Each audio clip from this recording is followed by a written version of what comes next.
আপনার নাম কি? মোহাম্মদ ইয়াসিন আহমেদ। কোন জায়গা থেকে আসছেন? বর্তমানে কি করেন আপনি? Engineering automation job. আচ্ছা, আপনি যে বিসি লাইসেন্সের যে আবেদন করছেন তার জন্য এখানে যে ইনস্ট্রুমেন্টগুলো আছে তো এগুলো কি চিনেন? জি স্যার।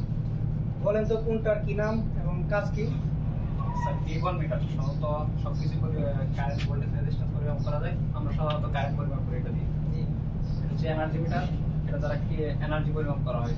ডিস্ট্রিবিউশন লাইন থেকে যে লাইন গ্রাহকের সার্ভিসে আসে সেটা দিয়ে আমরা কিলোওয়াটটা পরিমাপ করে দিই। এটা হচ্ছে অফ দিলে টাইমার। টাইমারটি সুইচিং ডিভাইস সাধারণত কোনো লোডকে কিছু সময় পর অন করার জন্য এটা ব্যবহার করা হয়। হচ্ছে ওয়ান ডিলে টাইমার। তো নির্দিষ্ট সময় পর অন করার জন্য এই টাইমারটা ব্যবহার করা হয়। এটা চিনেন? এটা কি? এটা হচ্ছে সিটি কারেন্ট ট্রান্সফরমার। এটা কি করা হয় এটা দ্বারা? কারেন্ট পরিমাপ করা হয়। আচ্ছা, তো এটার নাম কি? এটার নাম হচ্ছে বালাস্ট বা চোক কয়েল। কাজ কি এটা? এটা হচ্ছে কারেন্টকে নিয়ন্ত্রণ করা। আচ্ছা, তো আপনার বর্তমানে যে কোম্পানিতে আছেন কি কি ধরনের কাজ করেন এখানে? স্যার এখানে স্যার যাবতীয় কাজ করা ইন্ডাস্ট্রিয়াল অটোমেশন থেকে শুরু করে PFI, TV board, house wiring, motor controlling, VFD, PLC. আচ্ছা, তো এই যে এটা চিনেন না? এটা হচ্ছে স্যার ডিজিটাল ভোল্ট মিটার। এটা কানেকশন পারেন? জি স্যার। আচ্ছা, এটার নাম কি?